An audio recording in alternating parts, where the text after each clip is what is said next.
হঠাৎই অসুস্থ বলিউড তারকা গোবিন্দাকে ভর্তি করা হলো মুম্বাইয়ের জুহুর ক্রিটিকেয়ার হাসপাতালে। হঠাৎ বাড়িতে অজ্ঞান হয়ে পড়েন 61 বছরের অভিনেতা। গোবিন্দা হঠাৎ অসুস্থ হয়ে পড়ায় তাকে হাসপাতালে ভর্তি করা হয়েছে।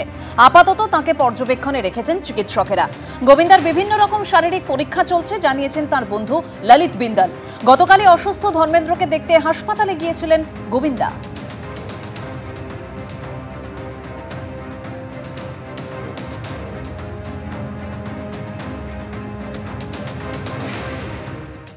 তিন বছর 3 মাস পর জেল থেকে ছাড়া পেলেন পার্থ চট্টোপাধ্যায়। 2022 সালে 23 জুলাই নিয়োগ দুর্নীতি মামলায় নাকতলার বাড়ি থেকে পার্থ চট্টোপাধ্যায়কে গ্রেপ্তার করে ইডি। অসুস্থতার জন্য RN টেগর হাসপাতালে ভর্তি ছিলেন প্রাক্তন শিক্ষামন্ত্রী। হাসপাতাল থেকে সোজা নাকতলার বাড়িতে যান পার্থ চট্টোপাধ্যায়। দুদিনের মধ্যে নিজের বিধানসভা কেন্দ্র বেহালা পশ্চিমে যেতে পারেন পার্থ চট্টোপাধ্যায়, এমনটাই খবর সূত্রে। ফের ফিরবেন সক্রিয় রাজনীতিতে, কি সিদ্ধান্ত নেবে তৃণমূল, আর তা নিয়ে তুঙ্গে জল্পনা।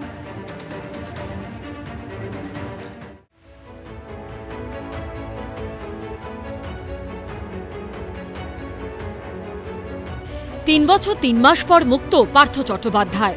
2022 সালে 23 জুলাই নিয়োগ দুর্নীতি তদন্তে নাকতলার বাড়ি থেকে তাকে গ্রেপ্তার করেছিল এনফোর্সমেন্ট ডিরেক্টরেট।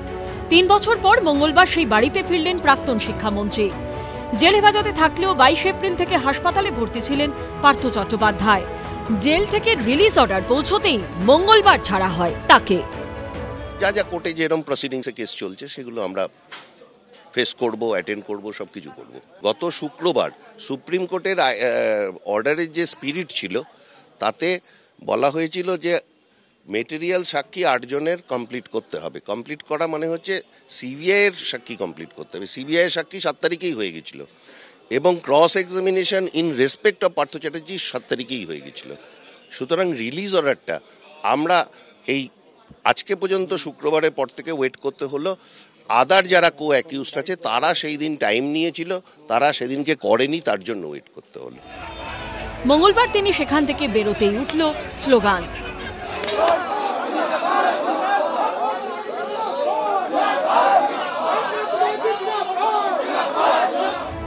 যা দেখে চোখের কোণ চিকচিক করে উঠল তৃণমূলের প্রাক্তন মহাসচিবের। সূত্রের খবর, ছাড়া পাওয়ার পর ঘনিষ্ঠ মহলে তিনি বলেন, আমি বেহালার মানুষের কাছে দায়বদ্ধ। যারা আমার সততা নিয়ে কখনো প্রশ্ন তোলেননি, আমি তাদের কাছেই বিচার চাইব। মঙ্গলবার সকাল থেকে হাসপাতালের বাইরে ভিড় করতে থাকেন পার্থ চট্টোপাধ্যায়ের অনুগামীরা।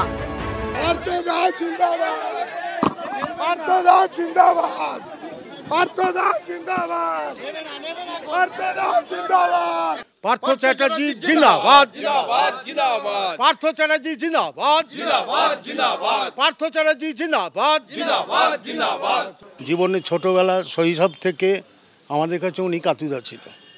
তারপর আস্তে আস্তে পার্থ চ্যাটার্জিতে পরিণত হয় এবং সমস্ত দিক থেকে, সে রাজনীতি বলুন, খেলাধুলা বলুন, সব দিক থেকে আমাদের সকলের অভিভাবক হিসাবে উনিই থাকতেন। আমরা ওনাকে সেইভাবেই দেখতাম। কিন্তু পার্থদা পরবর্তী সময়ে আমাদের নেতা হয়েছেন। পার্থদা জন্ম থেকেই আমাদের বাবা মার পরে পার্থদা প্রথম আমাদের গার্জিয়ান। পরবর্তী সময় কালের নিয়মে আমরাও রাজনীতিতে এসেছি, অবশ্যই পার্থদার হাত ধরে। তখন কালের নিয়মে উনিই আমার সেই ছাত্র অবস্থা থেকে আমাদের জীবনের প্রত্যেকে এখানে যারা আমরা দাঁড়িয়ে আছি, আমাদের জীবনের রাজনৈতিক জীবনের প্রথম নেতা বলতে পার্থদা। কারণ আমরা ছাত্র রাজনীতি থেকেই আমাদের রাজনৈতিক জীবন শুরু করি। সেক্ষেত্রে ছাত্র পরিষদের নেতা তো আমাদের পার্থদাই ছিল। পুলিশের সঙ্গে রীতিমতো ধস্তাধস্তির পরিস্থিতি তৈরি হয়। বন্ধ করে দিতে হয় হাসপাতালের একটি গেট। জয় বাংলা, জয় বাংলা। পার্থ চট্টোপাধ্যায়ের চোখে জল আমরা দেখতে পাচ্ছি। হাউ হাউ করে কাঁদছেন পার্থ চট্টোপাধ্যায়। গাড়িতে করে বেরিয়ে এই মুহূর্তে চোখে জল পার্থ চট্টোপাধ্যায়ের আমরা দেখতে পাচ্ছি যে 2 চোখ দিয়ে জল গড়াচ্ছে পার্থ চট্টোপাধ্যায়ের। যারা অনুগামীরা রয়েছেন সেই অনুগামীদের ভালোবাসা তাতে তিনি কান্নায় ভেঙে পড়েছেন এবং তার গাড়ি এগিয়ে যাচ্ছে পার্থ চট্টোপাধ্যায়কে ঘিরে। তাদের অনুগামীরা তারা রয়েছেন এবং RN টেগর হাসপাতাল থেকে বেরিয়ে সেই গাড়ির সামনে তারা শুয়ে পড়ছেন এবং কান্নায় ভেঙে পড়েছেন পার্থ চট্টোপাধ্যায়। সেই ছবি ধরা পড়ল ক্যামেরায়।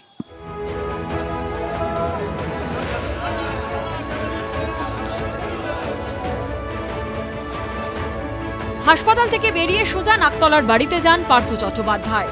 বহুদিন পর নিজের ঘরে বসে দলের কর্মীদের সঙ্গে কথা বলেন।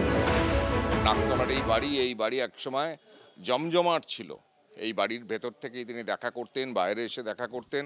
আমার ডান দিকে যে ছবিটা দেখা যাচ্ছে এখনও পার্থ চট্টোপাধ্যায়ের সেই ছবি, মমতা বন্দ্যোপাধ্যায়, অভিষেক বন্দ্যোপাধ্যায়, তৃণমূল কংগ্রেসের লোগো দেওয়া সেই ছবি। এখানে সাংবাদিক বৈঠক করতেন পার্থ চট্টোপাধ্যায়। এখনও সেই ছবি, মমতা বন্দ্যোপাধ্যায়, অভিষেক বন্দ্যোপাধ্যায়ের সেই ছবি এখনো দেখা যাচ্ছে। গ্রেপ্তারির পর পার্থ চট্টোপাধ্যায়কে দল থেকে সাসপেন্ড করে তৃণমূল, হাতছাড়া হয় মন্ত্রিত্ব। তবে এখনো তিনি বেহালা পশ্চিমের বিধায়ক। পার্থ চট্টোপাধ্যায় ছাড়া পেতেই এই পোস্টার পড়েছে বেহালা পশ্চিম বিধানসভা এলাকায়। সূত্রের খবর, দিন দুয়েকের মধ্যেই নিজের বিধানসভা বেহালা পশ্চিমে যেতে পারেন পার্থ চট্টোপাধ্যায়। তাহলে কি আবার সক্রিয় রাজনীতিতে ফিরবেন তিনি? তাকে নিয়ে কি সিদ্ধান্ত নেবে তৃণমূল, সেটাই এখন দেখার। সন্দীপ সরকার, কৃষ্ণেন্দু অধিকারী ও হিন্দল দেব রিপোর্ট, এবিপি আনন্দ।